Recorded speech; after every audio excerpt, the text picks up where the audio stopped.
एक की पत्नी बड़ी भक्त थी। वो पत्नी पर बहुत प्यार करते थे, पर पत्नी गुरुजी की आज्ञा से चलती थी, पर उनको संतों से कोई प्यार नहीं था। वो पत्नी से प्यार करते थे। तो एक दिन पत्नी ने बहुत प्रेम से उनसे कहा कि हमारी एक बात मानोगे, आप हमारे गुरुजी से दीक्षा ले लीजिए, क्योंकि हम दीक्षित है और आप दीक्षा नहीं लिए तो हमारा आपका प्रेम अधूरा। उन्होंने कहा ठीक है, बुलाओ गुरुजी को। गुरुजी को बुलाया और दीक्षा लेने के लिए गंगा स्नान करने के लिए चले तो गांव के 2-4 लोग मिले। बोले आज ये धोती टांग के कहाँ जा रहे हो? बोले यार पत्नी कह रही दीक्षा ले लो, गुरुजी आ गए तो गंगा से। अरे और वो धोती लेके वापस आ गए, बोले नहीं लेना मुझे दीक्षा। कालांतर में दोनों का शरीर छूटा। तो पति आसक्त होने के कारण उसका मोक्ष नहीं हुआ और वो राजा की राजकुमारी के रूप में जन्मे। ये पूर्व में गीता जी के महत्व में महिमा आती थी, उसमें दृष्टांत आता था, उसका है। और वो पत्नी के प्यार के कारण जहाँ वो राजकुमारी जन्मी, वही हथिनी से वो पुत्र के रूप में प्रकट हुआ, हाथी का शावक। अब जब वो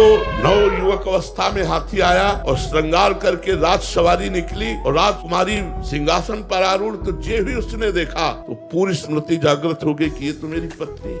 अब ये राजकुमारी और मैं हाथी हूँ, कैसे मिलन हो सकता है? वो चुपचाप सहता रहा, क्योंकि कुछ अपनी बात व्यक्त नहीं कर सकता, हाथी रूप में है। अब राजा ने अपनी राजकुमारी का स्वयंवर रचा। ये ही स्वयंवर की घोषणा हुई तो उसने खाना पीना सब छोड़ दिया। वो बहुत ही सुशोभित हाथी के रूप में था।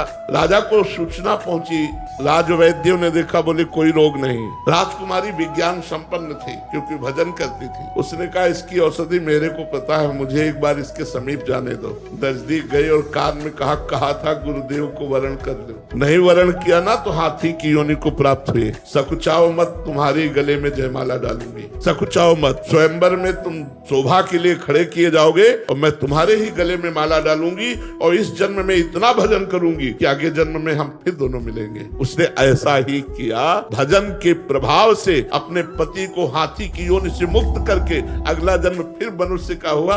ये तप और भजन से, भगवान के वरदान से संभव है, ना कि अपने प्रारब्ध से।